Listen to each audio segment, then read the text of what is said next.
Now what will it be? Death or exile?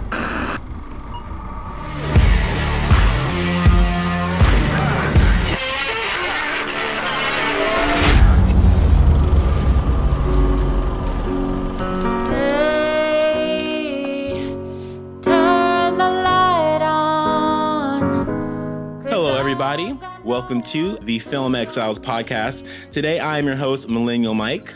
And we have three people with us today, so we got a full house. Two of which are kind of new. We have Vinaldo, Chris, who doesn't normally do the large groups of podcasts with us. How's it going, Chris? I'm good, Mike. Awesome, great to have you on. We need some of this toxicity in this pod. So. Let's do this. We have Pranav. He is a pretty regular voice on the podcast as well. I'm sure you guys aren't tired of him yet. How's it going, Pranav? Hey, guys. I'm tired of it. It's your favorite Indian exile. Yeah. We love you, Pranav. We love you. Sure. And then we have a new person, a new voice on our podcast. Her name is Adrienne. How's it going, Adrienne? Good, thanks. Awesome. It's great to have you. So how do you feel this being, is this your first ever podcast? Have you done anything like this before? Yes. I mean, yes. First recorded podcast. Yes. Awesome. Great. Well, I'm sure you're going to be great. You have a very energetic personality, so I think you're gonna fit right in. Great. Maybe you'll counter some of this jadedness and cynicism we have festering in this pod. Oh, Mike, always so negative. Hey, that was a very optimistic quote. Okay, that was very optimistic. Men are still good. You're being Men are negative still about good. Okay. Hey, Mike, So, do you think we'll be able to break the curse? Every time we start a pod, we end up ruining the movie or somehow hating on it. I don't think that's the case. I think we've been pretty positive about most movies. I just think that once you talk and you bounce ideas around, things become more clear. They become less. You have these kind of rose-colored glasses on when you're thinking about how a movie was, but when you really start breaking it down, the reality of the matter starts to kind of come forward. In my opinion. So we'll see. And then we ruin the movie. And then we ruin the movie. There you go. Well, I guess if anyone doesn't want to not like the movie, go ahead and leave now. Great promotion. Yeah. Oh, yeah. Awesome promotion. That's what we do here at the Film Exiles. All right. So let's get everyone's initial thoughts. Basically, what I want to hear from you guys is what we thought about the movie. When we learn about it, was it the trailer you learned about it? What did you feel going in? What did you think about the trailer? What were your expectations and were they met? So go ahead, Truth. I'll have you go first. What are some of your initial thoughts about about Vox Lux? Well, I guess I hadn't really heard anything about it. I hadn't seen a trailer or anything until I saw you guys mentioning it. And so it's kind of in the back of my mind, but it wasn't grabbing me necessarily. And then I eventually watched a trailer, and I can't remember if it was before or after, but I was in the middle of reading the picture of Dorian Gray, where you have the young man and he had his portrait painted. And then it was how the portrait was sort of an idealized image of him. And it gets more complicated from that. So when I saw the trailer for Vox Lux, I initially had this, here you have, pop stardom in the image, juxtaposed with the real life. So that's kind of what I went in curious about exploring. Okay. Interesting. Yeah. So after you finished watching it, do you feel like your expectations were met? How similar was it to The Portrait of Dorian Gray? Did you find any sort of similarities there? Yeah. Well, one of the things that I think that shocked me the most was I expected the film to sensationalize school shootings. I kind of, for them to take an exciting angle on it, and then sort of a enraptured fan idea about, the stardom, the music stardom. And so that was all killed the second I started hearing William Dafoe, with the his beginning narration. So I didn't expect such a intelligent look at the subject. Mm. Yeah, and just for everyone who doesn't know, there's a school shooting. No, I'm joking. It's in the description. It's listed as a great tragedy or something like that. But news gets around, so you probably know. But anyway, that's actually one thing that I kind of noticed myself is that it wasn't sensational. I heard about it. I didn't really know what I was going to get. I wasn't really too worried about it either way. I figured, I didn't really know what I was going to get. I just knew that Natalie Portman was in it. Sia was doing the writing for the songs, and it looks super pretentious. So I'm like, okay, I'm in. but that whole aspect of it was very here and it was gone. It was like it happened so quick. It almost kind of mirrored like her experience of the situation in the moment, which was so just so blinding, so brutal, and so swift. And the way that they kind of edited that really kind of played to that, I found. But I loved your points, Adrienne. How about you, Vinaldo? What did you think about it? All right, so I didn't know about this film until you started sharing it with me back in, I think it was December time. I would not shut up about online. it. Yeah. So I saw the first trailer, and it was, just captured me, like the colors, the aesthetic, the mood of it, the song of the trailer, just all really interesting, and it was different to most of the garbage we normally get. So I thought I'd give it a chance. It was really that simple. There wasn't nothing about the material that I thought, the subject matter that I thought, okay, is particularly interesting or anything. I just thought, okay, this looks different. Let's give it a go. And I was pleasantly surprised. Great. Dr. Toxic giving something a chance, huh? Yeah, man. All right. Okay. How about you, P? Okay. The first thing that grabbed my attention, I had seen the first trailer. I liked it. I was going to watch it eventually. But what grabbed my attention was the Twitter promotion of the official movie account. The way they were going after A Star is Born, like aggressively. A star is not born, a star is made. Watch Vox Lux. Yeah, hey, man, I remember that. They had no chill. And I kept seeing all these A Star is Born fans, lose their minds. Yes, that was that was funny to me. Then the second trailer dropped, and it blew me away. The song wrapped up, the imagery, and I kind of understood what they were going for, like what the story was.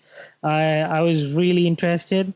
And of course, you wouldn't shut up about it.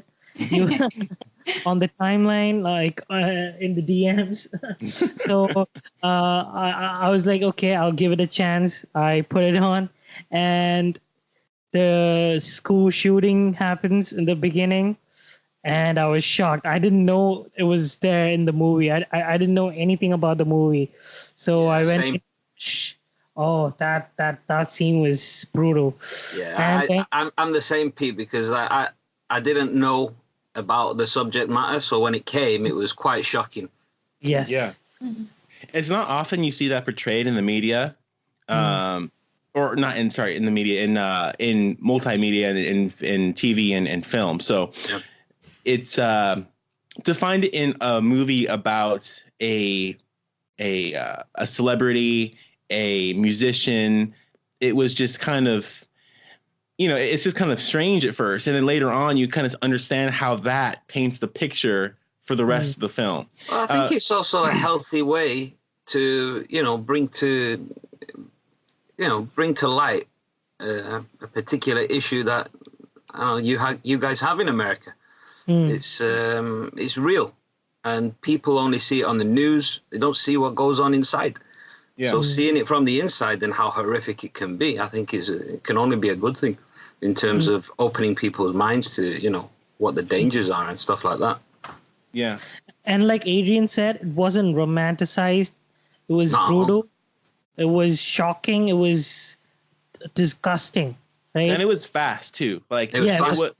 it was They didn't- fast. Like it was over. Like, so that's what I was mentioning before. I mean, it's like, you know, when you're trying to, it's not like real. a video game, you know, it's not like, you know, POV, like, you know, no crazy dynamic angles. It's like, as a matter of fact, what I found to be very interesting was that it was taken from the perspective of the teacher in the very beginning. So like everything was like just a normal day. Well, a normal day, right? And then the moment that the shooter comes in, it takes the perspective of you don't get to see, you see his face briefly, right? And then after he comes in, you know, because like I didn't know who the main character was. I knew now that Natalie Portman was going to be in this, and I didn't know. There's a bunch of kids. They didn't even show you who was the what's her name? They didn't even show you Raffey Cassidy playing young Celeste until after the teacher is shot. And then you see her kind of just blank, very kind of shocked look. Yeah, in shock. Yeah, kind of shocked look. And then you realize, okay, so she's probably the character that this is going to take, you know. It's interesting to see the event unfold before you see the perspective of the person who the character is gonna take. So I found that to be kind of interesting. Yeah, I was struck that the scene wasn't frantic. It was very calm. I thought. Yes. Well, you can make things feel frantic, I feel, in these films, but I feel like the way that they did it was very real to the situation. I mean, guy walks in, you don't know why he's there. Everyone's kind of like frozen. Like they're not shouting, they're not screaming. I mean, it's, if they do, I mean, what do you think? It doesn't feel like it was over dramatized or once again romanticized in any kind of way. It wasn't over the top or anything. And I felt like it just felt like you were in that situation, and that's why it's so affecting. And it wasn't so much about the event as it was going to be the aftermath. Exactly. All this happened within the span of what, like 5 minutes, maybe a little bit more than that. I mean, because you see him park a car, he grabs a car, he parks it outside the school, and then he waits one night, and then the next day he comes in. So he has like everything kind of planned out already. But so it already brings up the concept of premeditation. Yeah. I mean, obviously, you know, the situation that he had gone through was, you know, there was something there to that. He had some trauma, and we'll kind of get more into that later. This is all kind of in the introduction, so maybe we should kind of start performances, I suppose. We kind of talked about everyone's initial thoughts, so we're going over the spoiler wall, guys. If you aren't too spoiled yet, all bets are off now. Forever hold your peace. So go ahead, Truth. What did you think about the performances in this scene, or just in general, like any scene in particular? Oh, I thought all the performances were great because I was able to just enter the story. Nobody's performances really took me out of the story. I just kept thinking about, you know, what maybe the filmmakers and the actors were trying to tell me by showing me this. Nobody's performances took me out of the story. That's good. It's good. How about you, Chris? What's a standout for you? Oh, a standout is easily young Celeste, Raffey Cassidy. Yeah. The fact that up until 2-3 days ago, I saw this film for the first time, I don't know, maybe 10 days ago. So up until 2-3 days ago, I didn't even realize that she played both parts of young Celeste and Albertine, the daughter. Because you know, the whole look and her mannerisms and everything was completely different, and obviously the change of the eye color and whatever. But no, she in the first first half of the film, she just owned it. Like, and I think we'll go into that a little bit deeper in terms of how, like, the little subtleties of her mannerisms and behaviors, the little looks she gives, and the little, I don't know, the like how she wants to dominate a particular situation through just tiny little cues. I think it's magnificent. I think her performance is absolutely brilliant. Pranav? The manager. So sorry. Yeah, the manager and Eleanor as well. Portman had her role. I think Portman is just such a great actress that she. It's too easy. I don't. Yeah, but I don't think she was really that stretched. She just put it in her mind that this is the character I'm going to play. She didn't have much character development. Like if you look at young Celeste, she goes through so many transformations. Like the acting range that she had to go through was much bigger. And Jude Law as well, the manager, he was really good. Really good. Did he deepen his voice or do something different with his voice? Maybe I haven't seen him in anything recently, but he sounds different to me. Yeah. Well, he definitely kind of put on that sort of, East Coast he's got an American accent for starters. Yeah. Okay.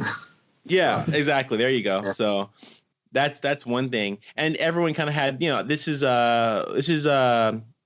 they started in New York, right? Where do they start? Well, Jude Law's first appearance is in the recording studio in New York. Yeah, so they're all kind of had that New York accent going on. That's the impression I got. Like Natalie Portman, Jude, even Stacey as Eleanor kind of had that East Coast accent kind of going on. So I think that kind of played into it a little bit. But all you Americans sound the same to me. Oh, whoa. Okay. Well, we'll talk about you later. We have plenty to say about you, the toxic doctor. Let's move on. Natalie Portman's performance was amazing. I love the way she portrayed Celeste in her adult stage. Right. Like when she has been in this business for around 20 years or so, that maturity, that she looks and sounds worn down. It was fantastic. Another performance that really grabbed me was Stacey Martin as Eleanor, Celeste's sister. She was amazing. I loved how the character changed from this strong maternal figure in Celeste's life to this broken shell of a person. Pathetic. Pathetic in the end. Just taking the really abuse. Bullied. Yeah. That was that portrayal was amazing. I believe that she was that person. So that was great. Jude Law as the manager was fantastic. The manager guy who takes advantage of the artist, that's a cliche or a stereotype, right? In all these movies about singers and pop culture figures. But like Jude Law, I think he brought a different dimension to the character. It was more fleshed out and three-dimensional than the average manipulative manager, right? He still gave me some real weird vibes too. But I mean, he was 3D, but at the same time, I'm like, I really feel like I should hate this guy, but I'm just weirded out. I'm weirded out, but I still like him. Like, it's weird. You shouldn't hate him. He's a good guy. No. I mean, I agree. Like, he's a good guy with some very strange tendencies. For example, do you know, like, because this is some of the things that I've been reading in terms of like the reviews online, and everything that you you just search Vox Lux online and you will just get the sleazy manager, the agent who takes advantage, the this, the that. And honest to God, I didn't see any of that. Yep. I didn't see any of it. Maybe you can highlight some of the things, because I like, for example, like I can take the first interaction. He takes her out of the recording booth. Like, one interpretation could be that he's, I don't know, trying to be domineering or whatever, but all I saw was someone trying to give someone a pep talk. Sure. No, I think that he subverted a lot of expectations, and that's part of the reason why I felt uncomfortable, because I know what this is like in pop culture. Like, I know what this stereotype is supposed to be, and it subverted a lot of that. At the same time, I feel like, like, I mean, was there like one character that he wasn't like sleeping with? Jude Law like brings a certain energy to this character. Like, I agree with V. Like, he was very loving. He loved these girls. Like, he did everything in his power to help them and stuff. But there was this weird vibe to him. Very intense vibe, right? Yeah. Very bad intensity throughout the movie. Like when Celeste is freaking out, after at the end. Then even in the beginning when they're recording, like, you can when the publicist, right, Josie, when she presents them the artwork or something in the beginning, he kind of gets a bit possessive, and he gets offended by the way she we talks. have to remember that she was how old in the beginning? 14. Yeah. She was 14 in 1999, maybe 14 or 13. So for him to jump in like that, I think that's nothing but expected, right? You wouldn't turn around to a 13 or 14-year-old and say this is trash or this is not so good or whatever. Like, you Sure. tell that, and he said that. He says, you tell that to me, you don't tell that to her. And I think that was just, it may be perceived as domineering, but it's protective. Like, you would not expect anything other than that, right? Well, I definitely saw with the manager, with Jude Law, that they didn't try to portray him as, a stereotypical predatory kind of guy. I think the fact that they fleshed him out to be a three-dimensional character, that there were aspects of his character where he was protective, and yet at the same time, he has a vested interest in her career. So it's not just like he's, like a member of her family looking out for her. This is a part of the job still, because in the end, still, he is the manager. Like, I guess Josie gets a name, but he just is the manager. But I thought making it a little bit more of a gray area instead of making him, so predatory against the young girls. So did anyone else catch this? I watched the movie 3 times, I believe, but I believe there was the scene where she was with the guy after the party, right? In the morning, she goes to her sister's room, and there her sister is sleeping with the manager. So yeah, that's the end of the end of the first act. Yes, right. Okay. So, I mean, somehow he turns out to be a good guy who also ends up sleeping with the, the star, right? The celebrity that he's the manager of, and her sister. Do we know that? Yeah, because it's in the movie. Did they show that? I don't think they just saw them drinking and dancing around. I don't think. No. I'm not talking about old Celeste. I'm talking about Eleanor at the end of the first act. Yeah, Eleanor. Yeah, but we don't. One thing I would say on that is we don't know if they had anything genuine in terms of a relationship before. That's a really great euphemism. Because so up to that point in the film, we see the film in the eyes of Celeste, right?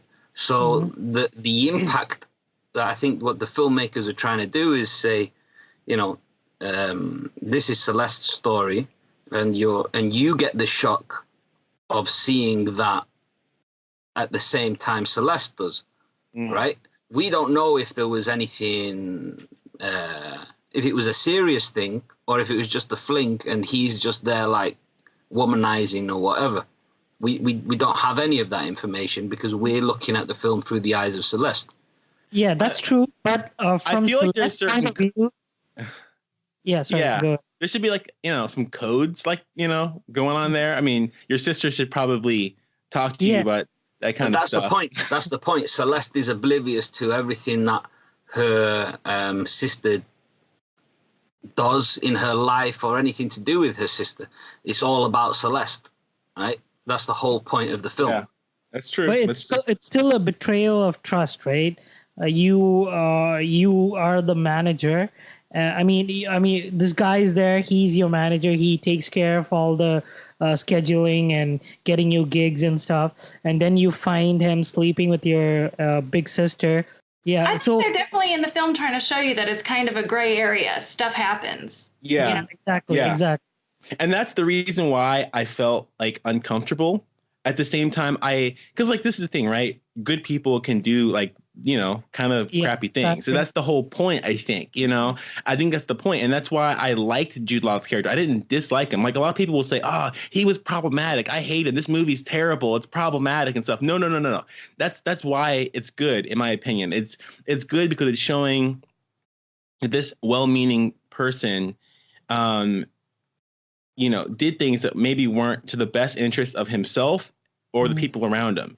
And everyone was shown to be like that at one point or another. So I don't hold that against the movie from a narrative perspective. You know, I do hold it against Jude or you know, the manager. I do hold it against him, but not in a narrative way. I hold it against him in the way that it's supposed to be. Like, I think that's a negative aspect of his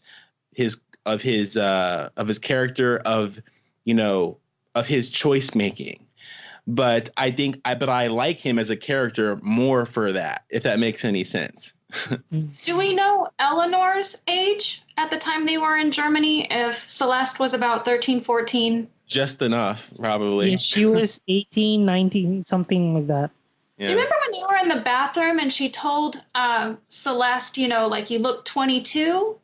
Can we think Eleanor? Yeah, no, Eleanor's older. And Eleanor's a bit older. She's in her 20s. Definitely in her 20s. Yeah. Early 20s. Because if she's going out drinking in the States, she's got to be at least 21, right? Good point. Well, I mean, but you know, so was they both were. The point being that let me think. I think there was a quote from Willem Dafoe here that, you know, now she was gonna bring her into her world or something. So in the beginning, I remember that. Let me see if I can find the quote. While you're looking for that, isn't that then a parallel between like or Celeste sort of loses her innocence with the school shooting, and then sort of losing her innocence, you know, going to the So here's Willem Dafoe's quote. So, before the massacre at New Brighton, Eleanor might never have dared to share these more disgraceful aspects of her recreational appetites with her young sibling. But considering all the suffering Celeste had endured, she was surely old enough now to engage in the more pleasurable parts of adulthood. So we know that these were experiences that Eleanor had a lot of. So I don't think the age is she's certainly got to be over that threshold. How dare you bring facts into this conversation? Sorry. DC fans and facts. Oh man. Anyway. So I don't know what you think of Willem Dafoe as a character. Because I think of him as a character. He's a narrator, but the way he, he's got an amazing voice. He's a perfect narrator for starters. But I mean, he kind of fills in a lot of the gaps that we don't see. Sure. because again, we're looking at the film through the eyes of Celeste, but he kind of fills in those little. Sure. Well, it was unsentimental, and that's why I liked about his narration is that this whole thing, due to him, feels kind of like a documentary. Mm-hmm. It was very documentary in nature. I have a little theory. I have a little theory, but maybe we can leave it to the end. Sure. Okay. Yeah, there's plenty to talk about here. I did want to talk about for a second young Celeste in the beginning. I got some interesting vibes from her. In the very beginning, when the shooter Colin Active comes in, played by Logan Riley Bruner, she has, I'm not sure if it's shock in the beginning, but I mean, she seems very calm, like, because she's not, like, we would imagine her to be shocked, but everyone else was shocked. Like, no one could speak. They were like gasping, but she was like, she didn't even get up out of her chair. And when, she was trying to she was the only one trying to reason with them. No one else even dared. She even offered to pray with him. And of course, that's after that point is when she was shot. Like, he was too far gone, apparently. But, he wasn't really, she even asked how the teacher was. She said, is she still alive? And, so she actually had the mental energy capacity and the mental energy and capacity to ask how other people were doing, talk to the shooter, try to reason with them, all the while not having a very strong flux of emotion or expression. And assuming that her expression and her acting after that point was not a direct result of that incident, I can only assume that is actually her personality, that she's a little bit detached, a little bit, she's very level-headed, she's very cool. I mean, remember later on in the movie, I'm not sure if this is just, like I said, I really can't tell if it's necessarily her trauma that's causing this, or if it's her personality. When she was Natalie Portman, older Celeste, she seems to be very detached from things sometimes. When she's talking to Albertine, she's very like unsentimental about things, and it's very interesting interesting to see. She can say things, like she can say kind of things. She can kind of act as though she has like some attachment or some emotional investment, but it feels like there's something that's not quite there, almost as if there's something missing. And my theory about this, and I'm not sure if any of you guys noticed this, but Colin, the shooter in the beginning, had makeup on. He had eyelashes, makeup, and later on, Natalie Portman, when she becomes, a celebrity in her musician persona, she's basically wearing the same exact makeup that Colin was. Wow. The same kind of, eyeshadow, the same lashes, and the same kind of overall makeup is actually the same. And I think that's kind of interesting, because I think they were trying to make some parallels between the victim, the perpetrator and the victim, and her and society, because later on you learn that she was used as I guess you could say, as the fuel or as a cause or a reason for some shooters in, it wasn't New Zealand. I'm sorry. That's kind of timely though. I found it to be quite interesting that this all came out around the same time, but it was Philippines or something like that. Where? On the beach. The beach was Croatia. Croatia. There you go. Okay. Yeah. Yeah, I said New Zealand because, as we all know, it's very timely, which is kind of why I appreciated this movie even more. Yeah. But yeah, I felt like. Mike, can I interject? Please do. Okay, when you were saying about young Celeste when she was in the school, that just another way of rewording what you said, I think, is to how Celeste was sort of aware of her surroundings. Yes. Right. So I think that can lead into what you see later. And I think what V might be writing about is, her sort of calculating, like she's aware of her surroundings so she can kind of manipulate and position herself. Yes. I mean, in that. And that's why she's successful as a celebrity and as a musician. And, Albertine also, who had the same kinds of ambitions, was not. So in the beginning, we see, you mentioned something that you don't know what she was like in the beginning before the shooting. So the only bit of information we have is two bits. It's the bit from the narrator who says that in the beginning she was kind and full of grace. Okay, so we see that little video clip of a little kid being really happy and energetic, and also we later on in the film, Albertine says to her mother, that her sister was she saw these video clips as well when she went to visit her grandparents, right? So that's the kind of only bit of information, that video clip and what the narrator says of what she was like before. The whole thing, so if we take that as like a starting point, I think the whole film is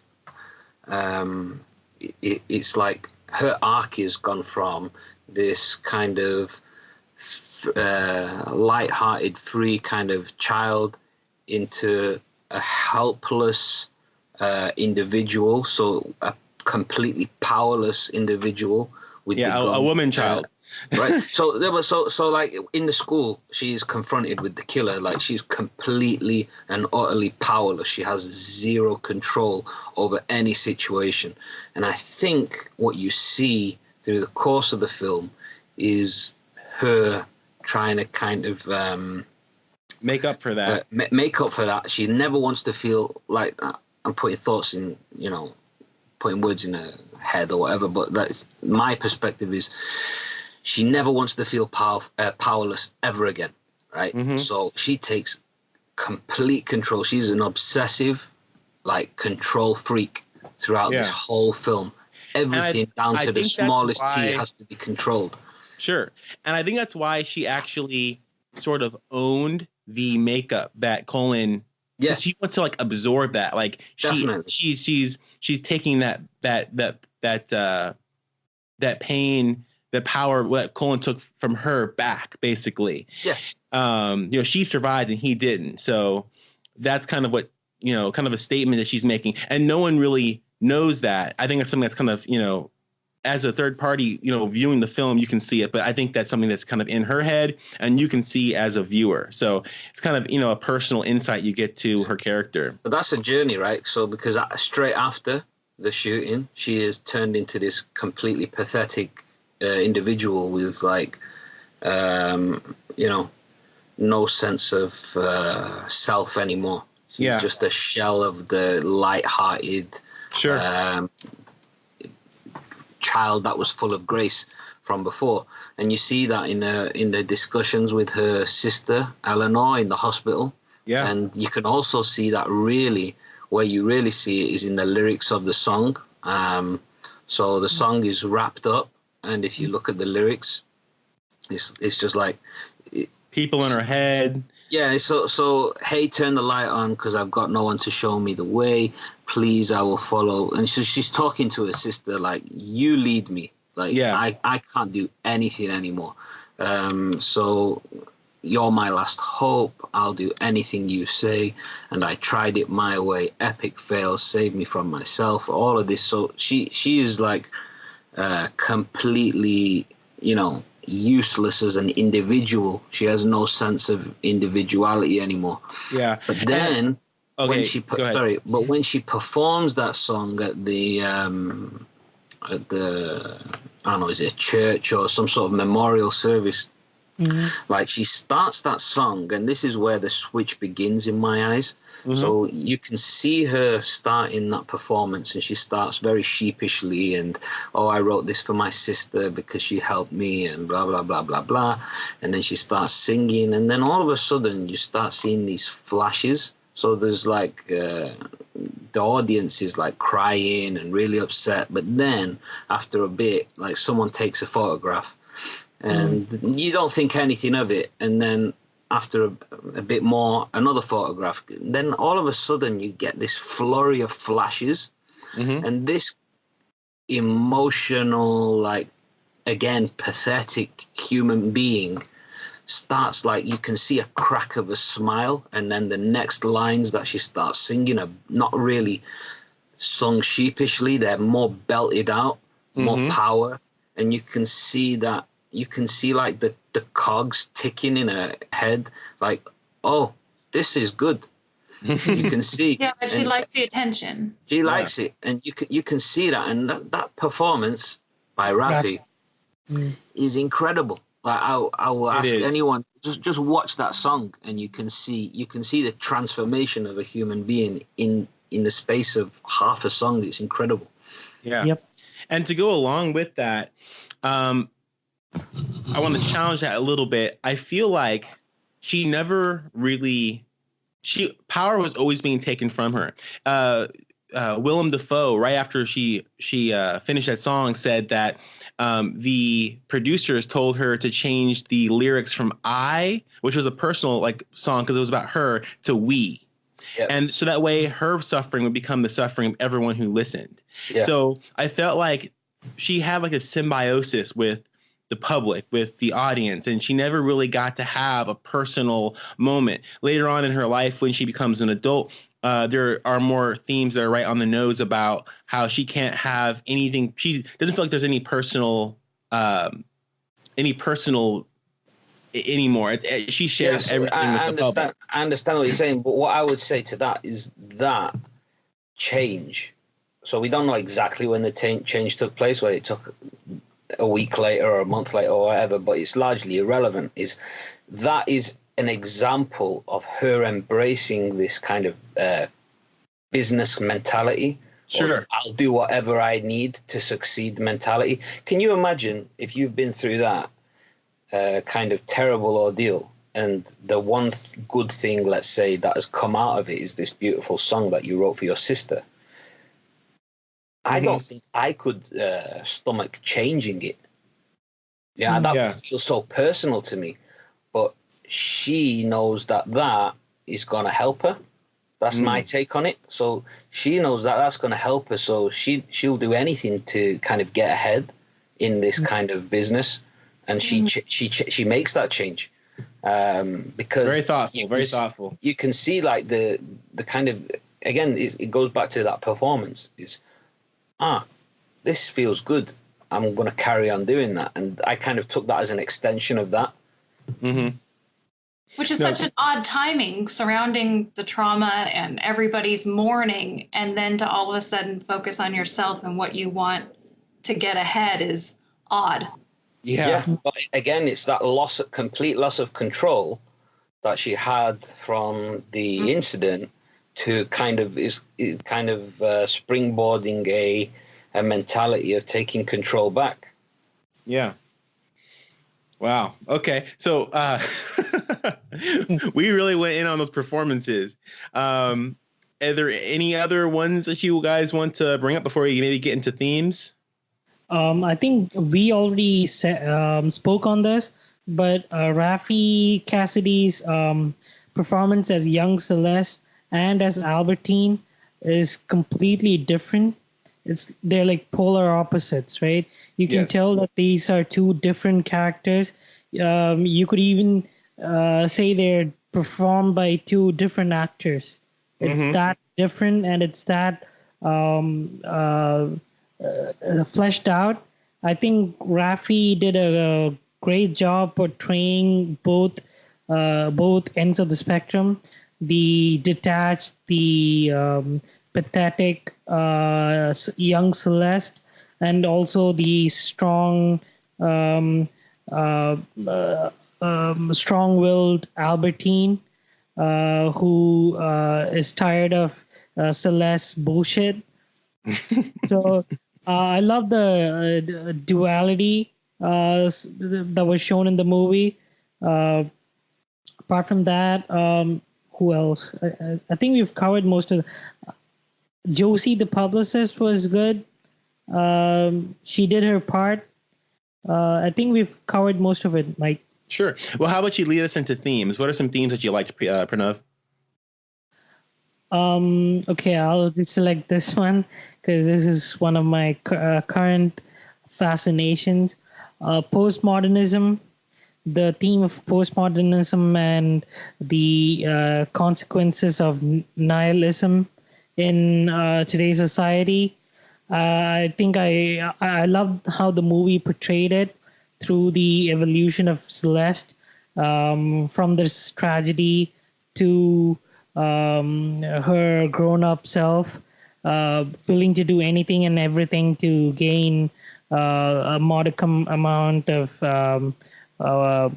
popularity and fame.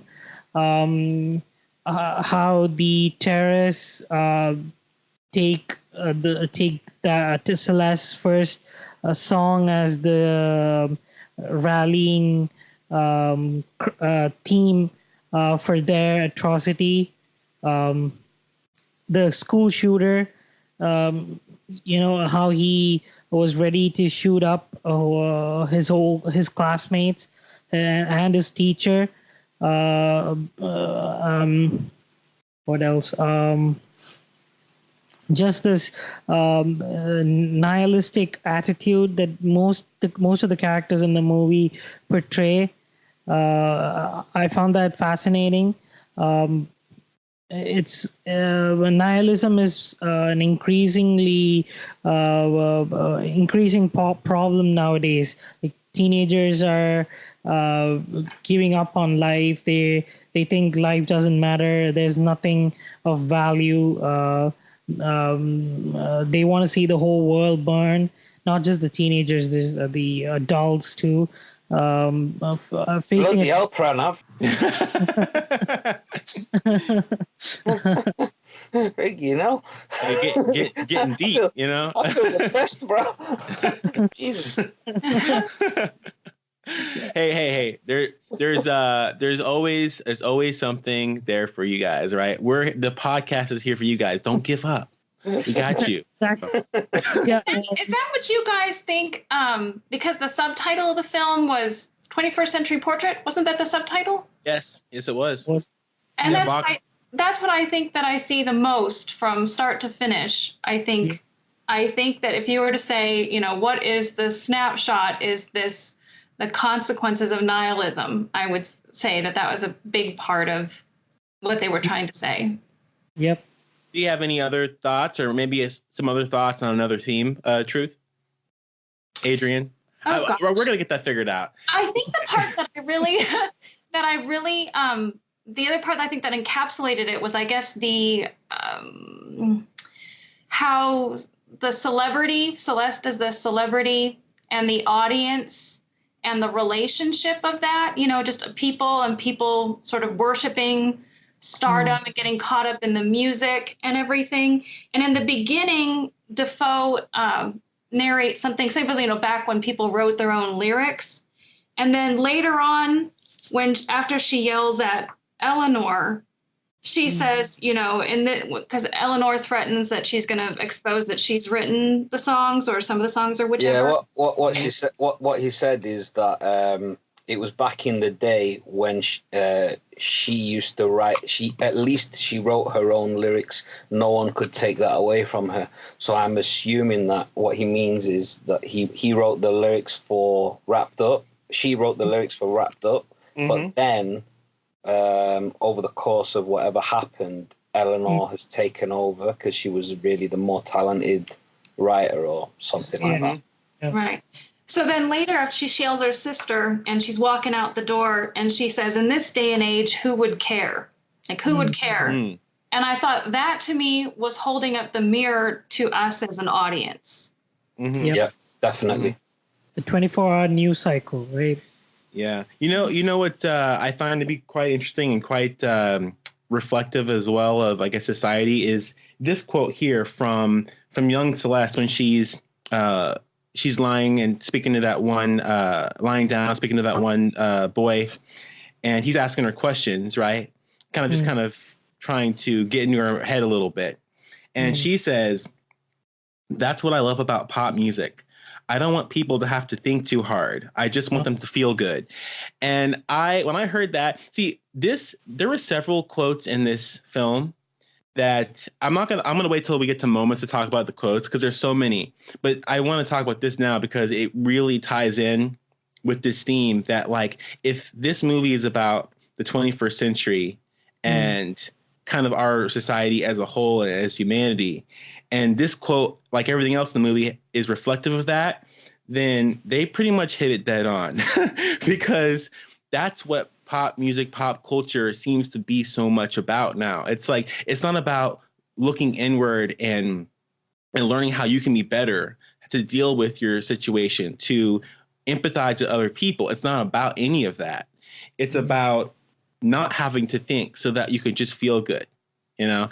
And I think this is a theme that comes up not so much on our podcast. I mean, every once in a while, but a lot when we're interacting with other people, and whether it be, let's just be honest, Twitter or, you know, social media, just talk to people about pop culture and cinema and entertainment in general.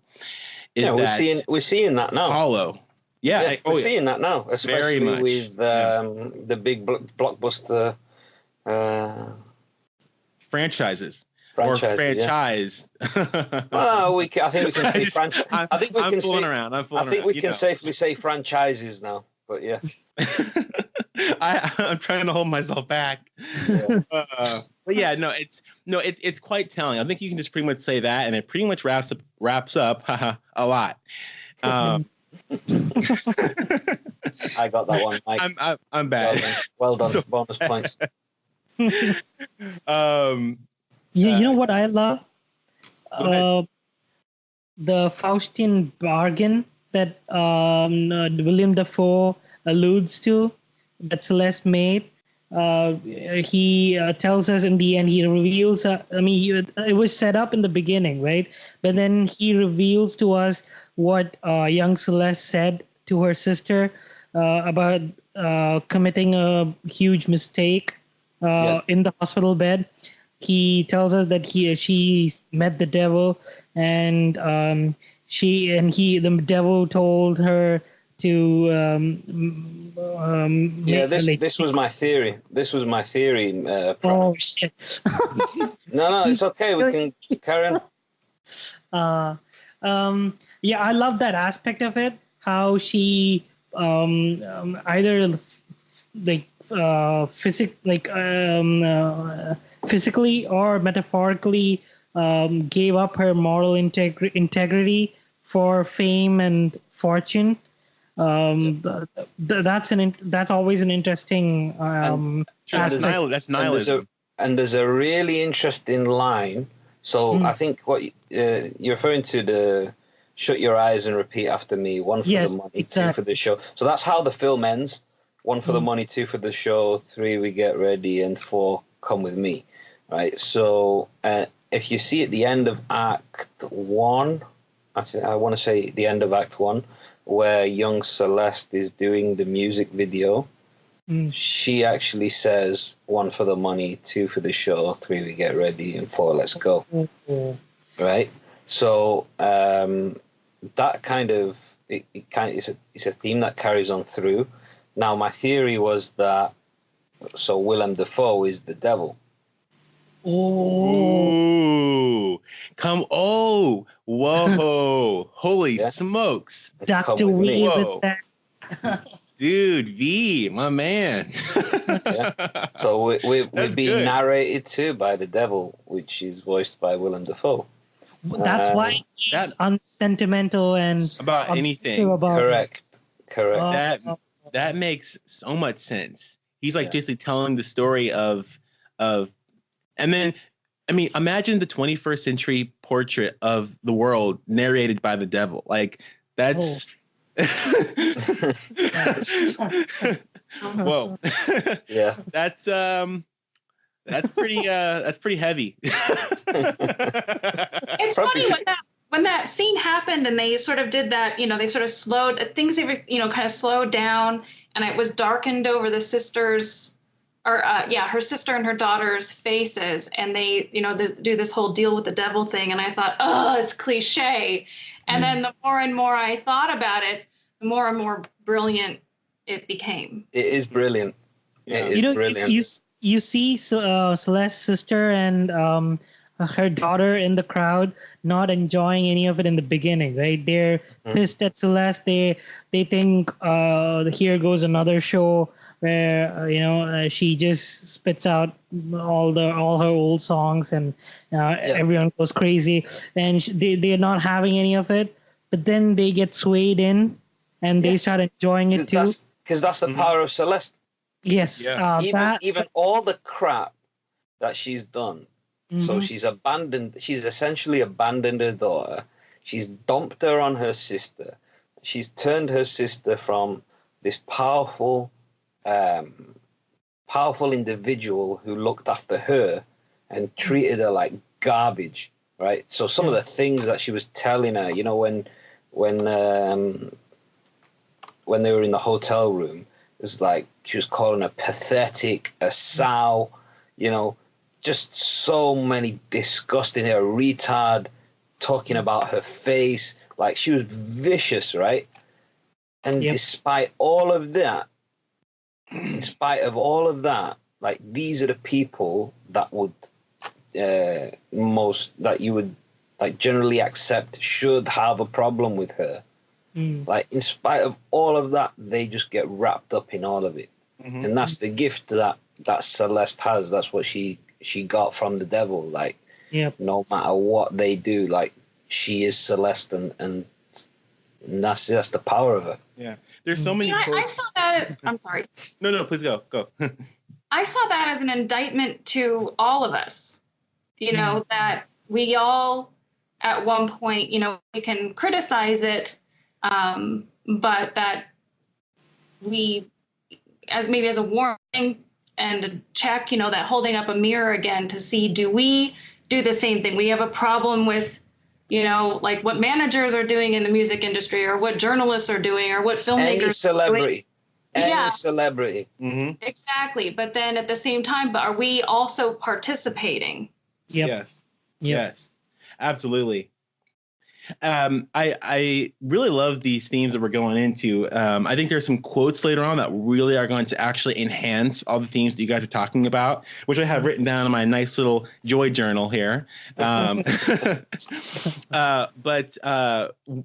it's interesting. So now with this coming to light, because, okay, so let's say Willem Dafoe is the devil, right? And he's narrating the story of Celeste, right?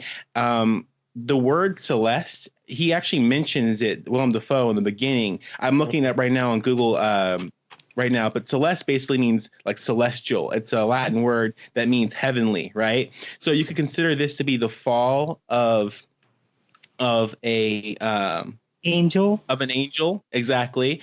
You could call it, or you could even say a fallen angel. Like, this could be, Celeste in this situation could be like an agent of the devil, you could say, which actually makes a lot of sense, because she calls herself the new faith, doesn't she? Yes, she does. She does. Yeah. She calls herself the what? Yeah, the new faith. The new faith. Yeah. And her relationship with pop music, right, is to basically numb the minds of people, is to make them feel good, to take away their individuality. They put themselves into her, and then it just kind of goes, the whole movie kind of goes into how people are kind of just numb, and they just need to be, collected, kind of rounded up. And there's more quotes that we can talk about, but basically she feels like her job is basically just to, like, lead the herd, basically. And there's several quotes, like I said, that we're going to get into. So basically, if it means celestial, right? If it means like in the stars, that's the predetermined destination, right? So she became a star. Yeah. And that's the whole tagline. What was it? Stars are not born, they're made. Right? Yeah, good point. Yeah. So yeah, I think they've kind of encompassed all of that into that kind of little blurb from the devil, let's see. Yeah. Yeah, it's pretty interesting too, and I find it interesting that she kind of assumed the role of her shooter, like the aesthetic, the appearance as well. I found it to be kind of like a transfer, like was Colin active? Was he kind of what was his story leading up to his his fall? It's interesting. And then she kind of becomes that, she takes on that, and now we have a new story with Willem Dafoe kind of narrating it. So it's pretty interesting stuff.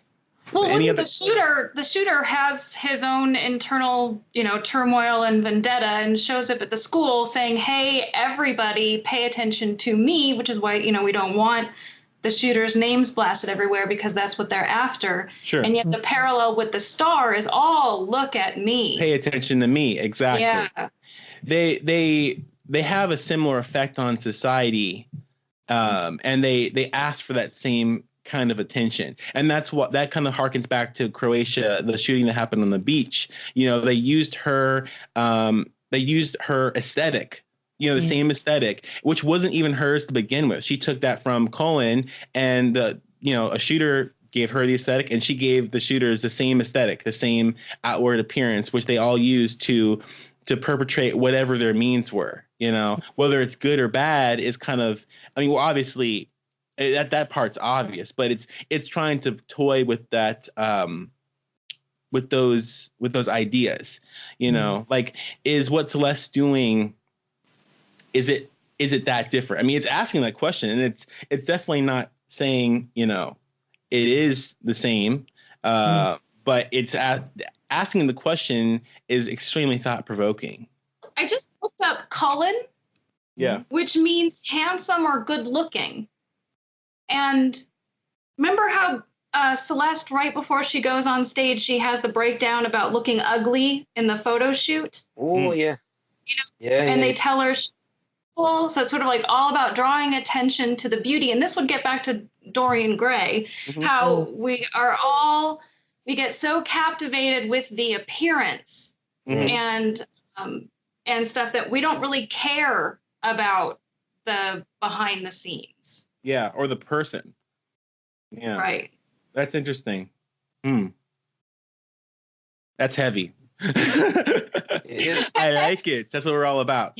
I like the Dorian Gray comparison that Adrienne brought up.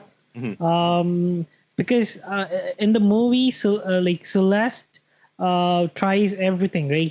She lets her songs, she lets her sister take over the aging and all that, while she is immortalized through her body of work, through her fame, right?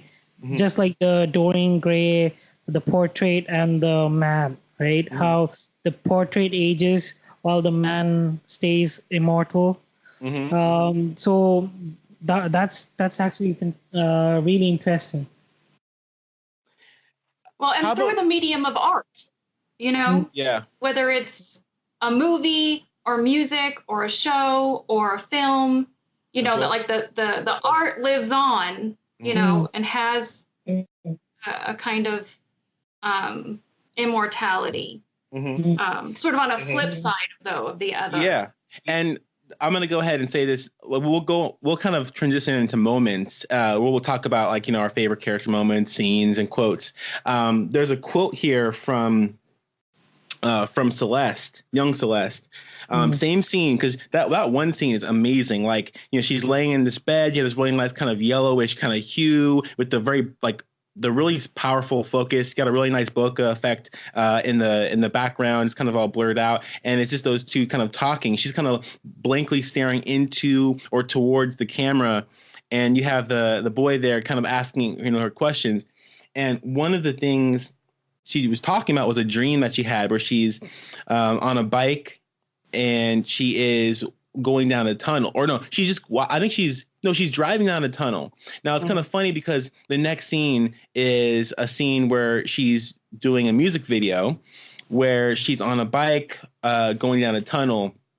And I won't rehash the entire story that she told, but basically she says that that she's going down the tunnel and she's coming across, bodies laying on the floor. That's her, and that they're not dead, but they don't have any life in them, and that she found out that they were clones of her, copies of herself that she sent down the tunnel that never made it to the end. And she's going down the tunnel to meet somebody. And she says, and then the boy's like, well, yeah, it all makes sense. I mean, you almost die when you're young, so you picture yourself, as having been killed. It's kind of like some sort of survivor's guilt kind of thing. And she says, no, I don't think that's it. She says, in her dream, she knows she will never die. So I'm thinking that is her image, her legacy, and the bodies that are on the ground as she passes are maybe her true self trying to get to people, get to the audience. She's trying to reach people, but she's unable to because her image gets in the way of that. That was my theory, at least. I kind of toyed around with a few different ideas, but it seemed to be quite symbolic, and it was never explicitly detailed in the film. So do you guys have any thoughts on that, or? Nope. Nope, I agree. It's pretty cryptic. Like, it's pretty crazy. Like, I have to watch it again. Yeah, I think you don't see the movie really see it until you watch it again because of those times she's saying that you don't know what it's referring to. But when she was, in the school, her classmates are, dead by her side, kind of lifeless. And then when she's up on stage, I don't know whether this film's trying to say that, that like which is where are people really living?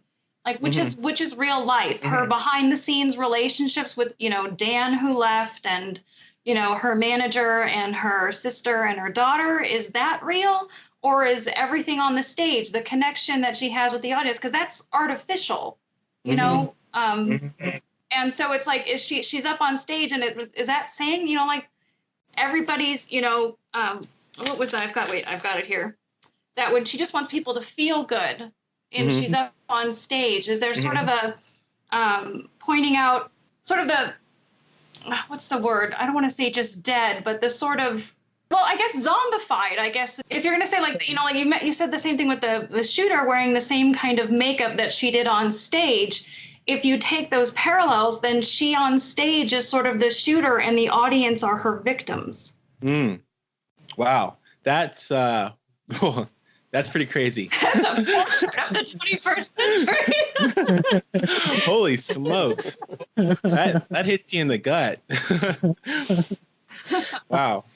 Do any of you guys have any particular scenes or character moments or quotes that you want to bring out? How about you, Pranav? When she's sitting down with her daughter in the diner, and she's talking about the stage performance and how it doesn't make any money, and how she lent her voice to some video game and she made 5 times the amount she would get performing live, right? So I don't know the exact quote, but that's the gist of it. But I think in her mind, her relationship with the audience, the people attending her live performances are far more greater to her than her relationships with her sister or the manager or her daughter. And that's one reason why she keeps going back and doing these live performances again and again, even and it's not about the money for her. And I think that also ties in with the Faustine bargain that she did, right? She needs to capture the audience through her music. And I think the best way for her, in her mind, to do that is through live performances all over the world, right? Yeah, that was great. The school shooting was a really brutal and traumatic moment in the beginning. Mhm. I was shocked, but I'm thankful that it was intense, fast, and honestly brutal, and not romanticized, like I said before. Then the final shot, I think I've mentioned this before, like how the sister and the daughter are in the crowd, and they're initially reluctant to enjoy the performance that she's laying out. They are pissed at her for various reasons, but then through her magic, the devil bestowed on her, they are swayed into, they start enjoying and bobbing their heads, and they become one with the crowd. Mhm. That final shot of Celeste and them, that was fantastic. Mm-hmm. Truth? How about you? Let me think. In addition, the one would be the apathy, that when she says that in this day and age, who would care? And when she talks about, at the diner with her daughter, and she's saying how, her music gets worse and worse, but it's doing better and better. Mm. And I think, I guess, Do you think that was a slap? Do you think that was a slap in the face of her sister? Ooh. That she's not writing the songs she's not writing. Oh, not being written well she anymore. mentioned the commercial too. Oh yeah, true. How stupid the commercial was. So I don't think it has to be just that. To piggyback off of that, the ultimate quote in this film is in the diner, and I will repeat it. The business model relies on the customer's unshakable stupidity. And deep down, we probably sense that. Their intimate knowledge of our commitment to the lowest common denominator. I listened to that quote at least 5 times when I first. We also listened to that quote at least 5 times a day. Shut up. Oh. I plug my phone in and I just have that on repeat. I go to sleep to it. It's a good one. Is it bad that I like that quote so much? Am I a pretentious douchebag? No, I want to answer that. I think it's very right. I think it's very right, and it's very reflective of what the kind of garbage we have to. Yeah, the kind of garbage we have to put up these days, by and large. Yeah, you have to face that, or somebody will tell you to wake the F up. I think being aware of that, though, like even watching this and all the bleakness about it, about that, is that I still have compassion for the characters. I have compassion for the shooters and the victims and Celeste and the sister, and like just for us in existence at all. The movie didn't depress me. I think it just is a sober look at reality. Yes. Well, and I think that's the thing about watching films that have heavy subject matter. I mean, on Twitter, we're talking about this quite a bit right now, where you can see something that is heavy, that's serious, that's dramatic, that's heavy, that without getting physically depressed in a negative manner. It's that's how you explain reality. That's how you empathize with other people. You can't empathize with them if you pretend that everything's okay. It's impossible. You can't connect to other people if you don't understand who they are, both the good and the bad. You can't do it. It's impossible. So that's why this film is so good, because it shows the reality of Celeste, a young. I mean, let's just take away all the subtextual, metaphorical, symbolic stuff and just look at it for what it is. Like, it's about, young fame. It's about trauma, catharsis, victimhood. It talks about a situation that happens with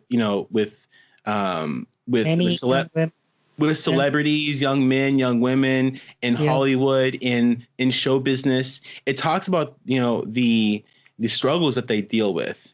And I think that it's really good to look at, because it helps you empathize with these people who oftentimes we see as just, engines to deliver content to us.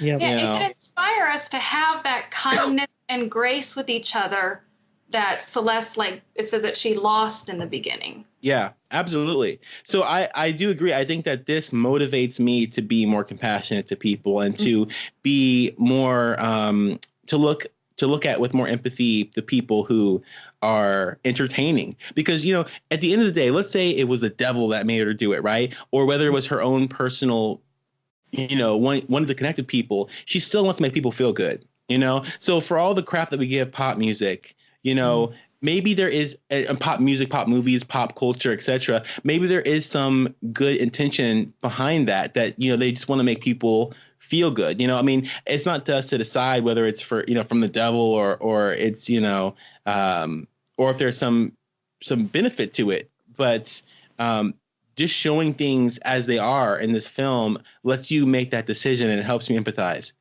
Yeah.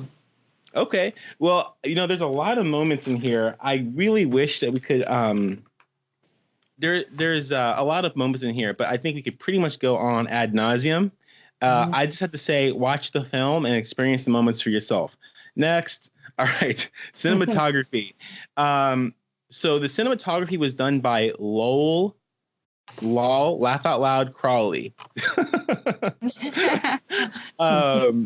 So did any of you guys have any thoughts on the cinematography?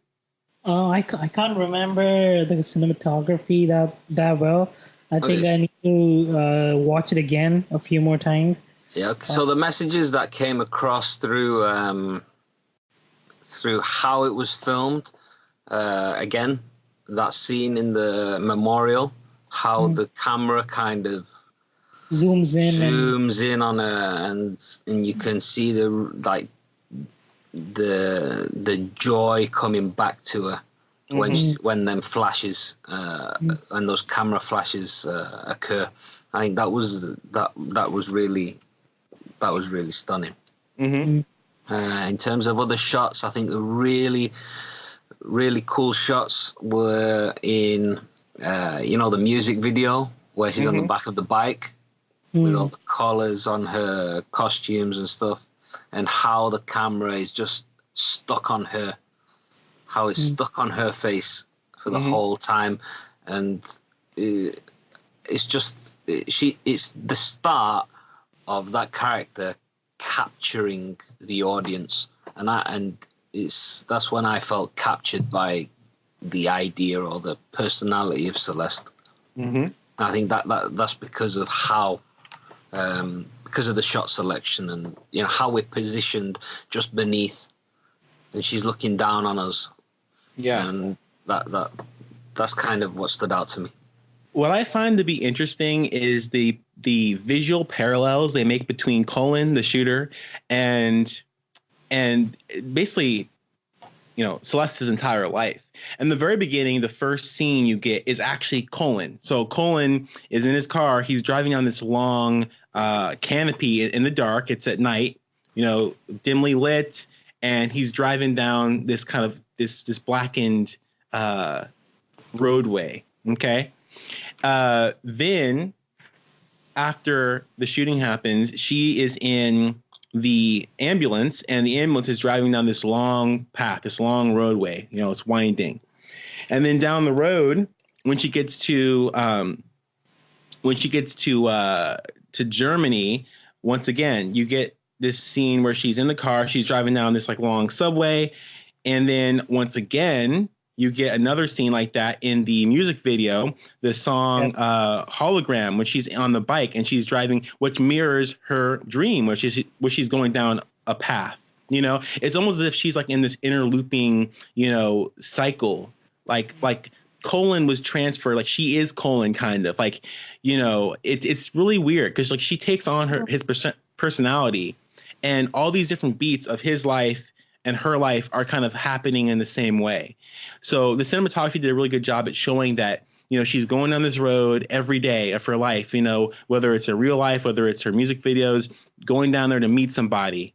And apparently she never makes it, but she's continuously doing it. So it's interesting.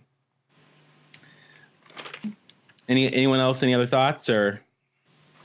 Well, I think that kind of will piggyback off of what I know. The director is an actor, and when I saw The Kid, also with that is also directed by an actor. So I think in the cinematography, I think you see that this is a movie done by actors that care about their craft and the acting and the story that they're telling in a different way, like, you know, with the close-ups, and they're telling you so many clues about the character and focusing on the actors acting and practicing their craft, you know, with the depth and that they can do, instead of, you know, just delivering quippy one-liners, you know. Yeah. I found it to be tell a very this really human story. Yeah. Sure. I found it to be a very interesting parallel between A Star Is Born, because Bradley Cooper, an actor, directs that film as well as stars in it. So they're both actor directed films, and I think both of them actually benefited from that a lot. They really, you know, you can tell when an actor is directing versus when a director who doesn't really have intimate knowledge with acting and what it goes into it directs sometimes, because you get that more character performance driven, you know, movie. Mm-hmm. Yeah. No, that's a really good point, Adrienne. Good point. Yeah, I mean, in general too, like with the actual performances on stage, they were very glitzy, very glamoury. There was a lot of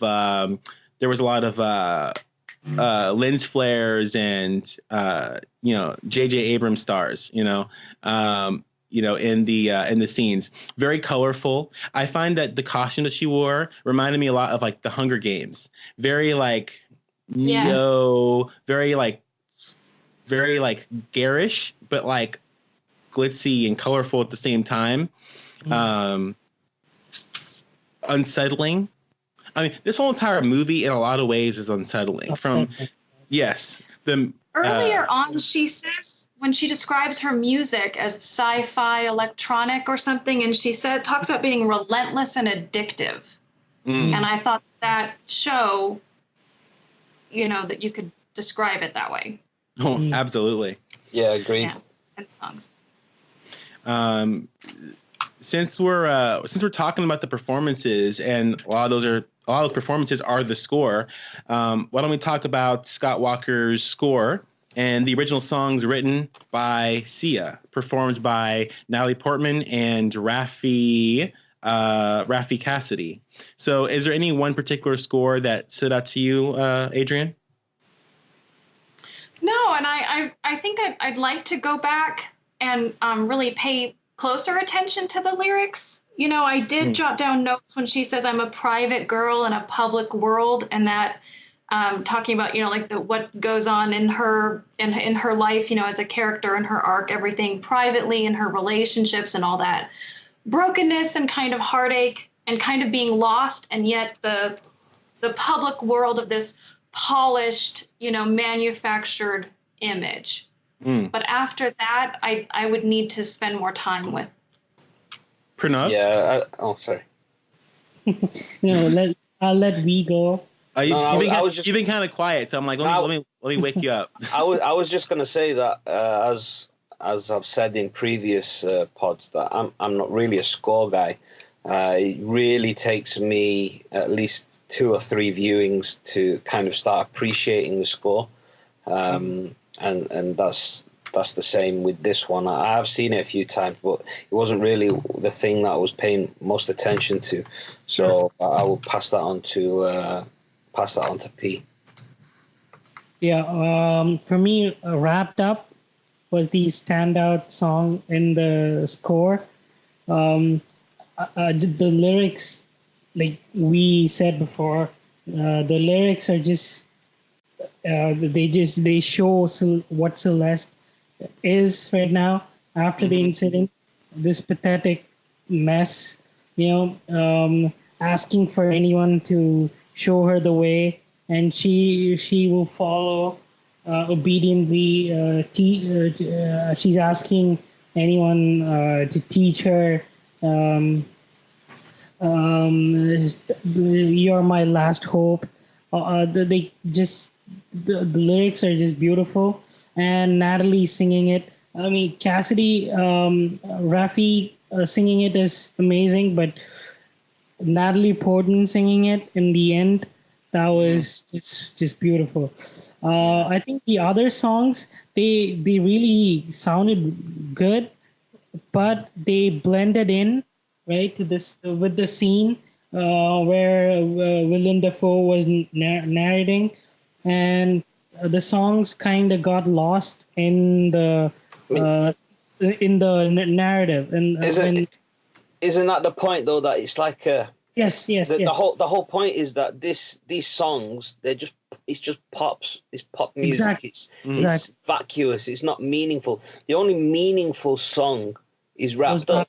Exactly. I actually disagree. I think that Hologram is also a very meaningful song. The problem is that they go so fast. There's images and things happening. It's impossible. There's no subtitles. Even if there were, you're not going to remember the lyrics because, reading comprehension is something that you have to do all on its own. Nevertheless, comprehending the film that you're watching, in front of you. So it's pretty much impossible to do that unless you look at the lyrics after the fact, which I think is a whole nother subtextual, benefit you get from a film like this.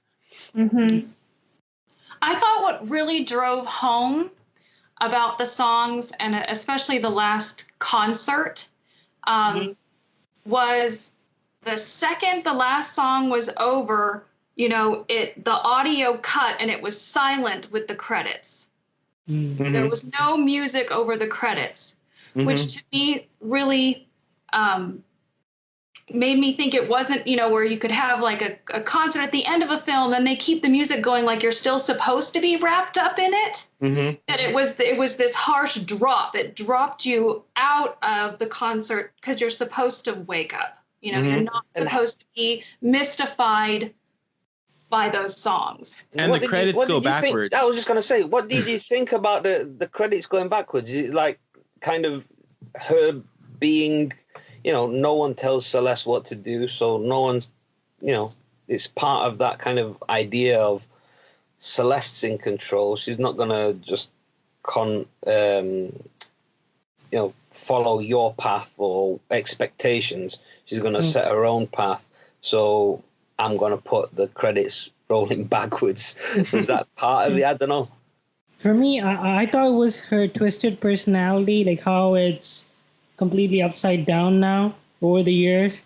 I thought that was what was being represented by the credits rolling backwards. And I like them. I like them going backwards. Yeah. It's strange. Well, you want to know what I think about that? Typically, the most important people are the ones that are mentioned first. Right? They went backwards in the beginning as well, right? No. They started off. No, at the start of the film. In the start of the film, the opening title credits went backwards as well. Oh, did it? Oh, that's what you're talking about. Oh, yeah. I'm not. I don't like. So, what do you mean? Like they went back from? They went from where they rolled. They rolled not in the traditional way. There's no rolling credits in the beginning of a film. Yeah, there are. There are in this film. Oh, during the ambulance scene, right? Yeah. Ah, okay. They roll from is it from top to bottom instead of bottom to top? Or bottom to top. Yeah. Well, yeah. Well, my thought is this, right? So with the credits, they always show the top bill cast, the most important people in the beginning, and then it goes down all the way to like special things and like technical things and all that, like people that are more behind the scenes. The assistants are always last as well. Correct, exactly. So the fact that it started with them, I think it has it's a statement about who's really behind, the image and not the people at the forefront. I think it had something to do with image and popularity, because this is a movie very, I wouldn't say it's against, but it's very I guess you could say it's very harsh towards pop culture. this film. So the fact that they put all of the big stars and all that last on the credits kind of makes it feel almost as if it's commentary in itself. Yeah. That was my first clue that this is a film they want you to think. Yeah. Oh, Yeah. really, really cool choice. Really cool choice. Yeah. Okay. My favorite songs, and we'll kind of, I guess, if anyone has anything else, we'll do that, and then we'll kind of wrap it up here. Wrapping up. I'm never gonna be able to say that ever again and be serious about it. But so the song "Hologram," "Smoke and Mirrors" couldn't be more straightforward. It's about her persona. It's about her image. If you look at it, the lyrics here, it says, "Oh, red-handed lie. There is smoke and fire. You are the greatest liar. I wish you'd disappear. Now I've seen enough of your dirty love. Yes, I've seen enough." One of the lyrics here, it goes, "And now the power's out and you are thin air." So the power out, like I'm thinking stage, lights, action, cameras, right? Power's out. Now you're gone. You're gone when the show is over. I need to be alone. Well, okay, she is alone now. She's gone from the public persona. Now she's alone.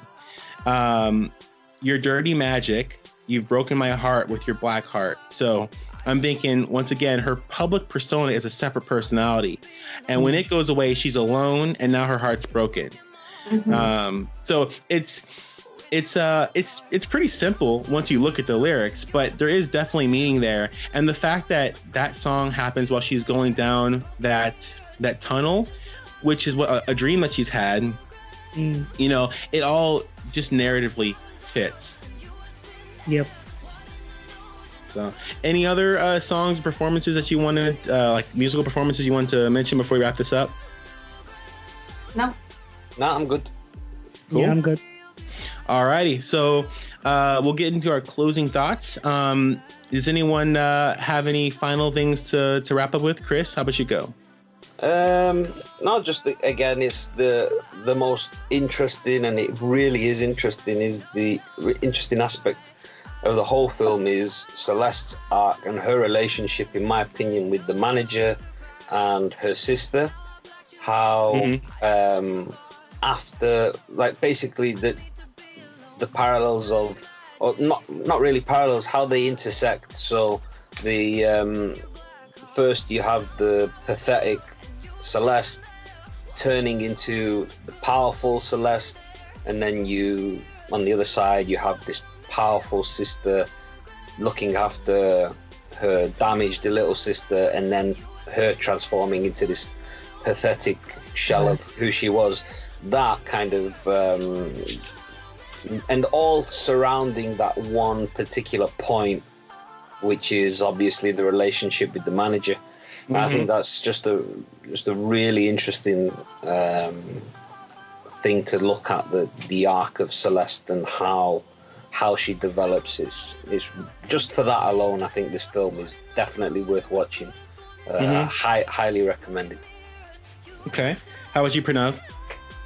Yeah, if you can't tell from my unenthusiastic discussion, I'm sorry guys, I'm sick, but I love this movie.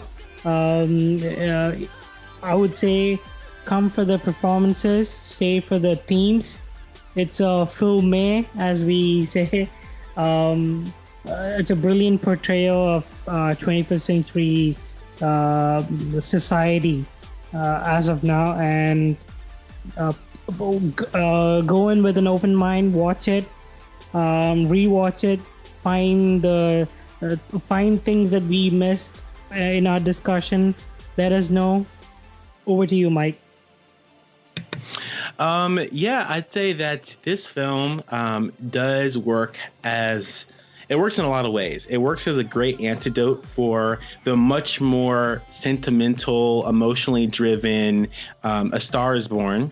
It's definitely a lot more, it focuses more on kind of like real, more social issues, things like that, and less so individual character issues with the characters. I would say, I mean, because like they're one and the same. Like character issues are social issues because people make up society, but it feels like it's a little bit more broad in its strokes when it's talking about these issues.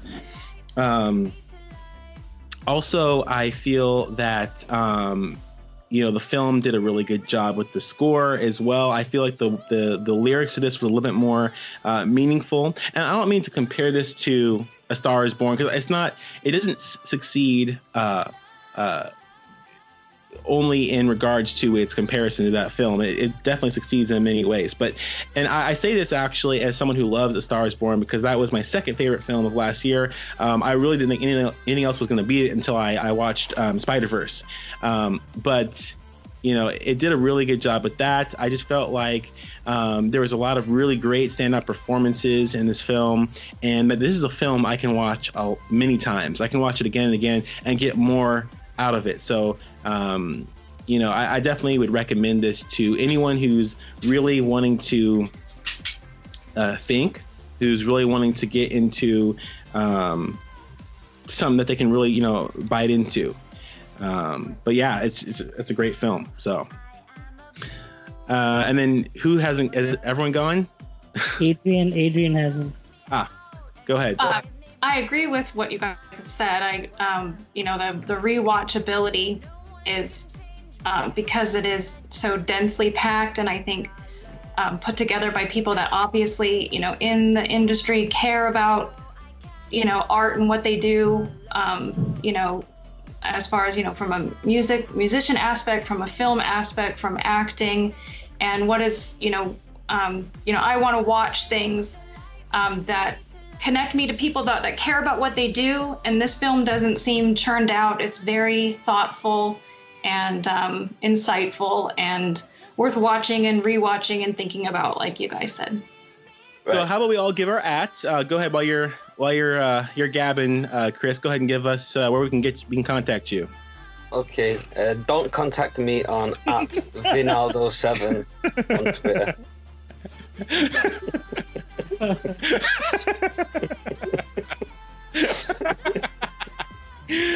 Oh my goodness. Okay. Well, we'll make sure not to contact you there. We won't send you hate DMs. We won't tell you how your opinion on Batman killing is wrong. Yeah, there's only so much I can take, man. I'm a villain.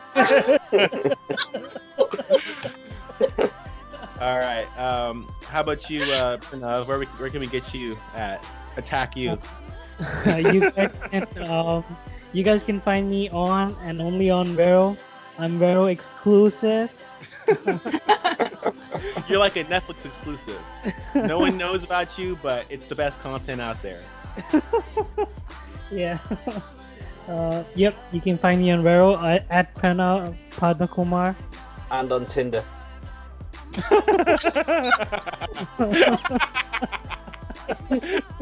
Still on there, huh?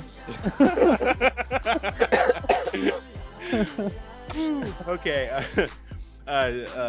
Adrienne/Truth. You can find me on Twitter at TruthLoveFaith. Great. Okay. And you can find me, as always, at Millennial Mike on Twitter, at Velcro16. That's VELKRO16. Velcro spelled wrong with a K. You can... Oh, it's storming over here. My goodness. I guess that's an omen. We better wrap this up. You can find the podcast at the Film Exiles. You can also find, we have another podcast actually that we just started. Check out the first episode of the Ronin Council, or Ronin Council, at Ronin Council on Twitter. You can get all of our content and get updates on all of our different podcasts, such as The Gray Area. Gray's doing some great work over there, some great work, and all of our articles and other kind of updates on what we're up to as well as updates on Chris's Superman The Ultimate Cut, which is out for Patreon subscribers. So you can find all that at the Exiles Net on Twitter. We're also on Vero. You can find us on YouTube. We have a Gmail, thefilmexiles@gmail.com. So we appreciate all you guys for tuning in, for putting up with us for about 2 hours. And we hope that you get an opportunity to watch the movie if you haven't. And we'll catch you around the next time. See you guys.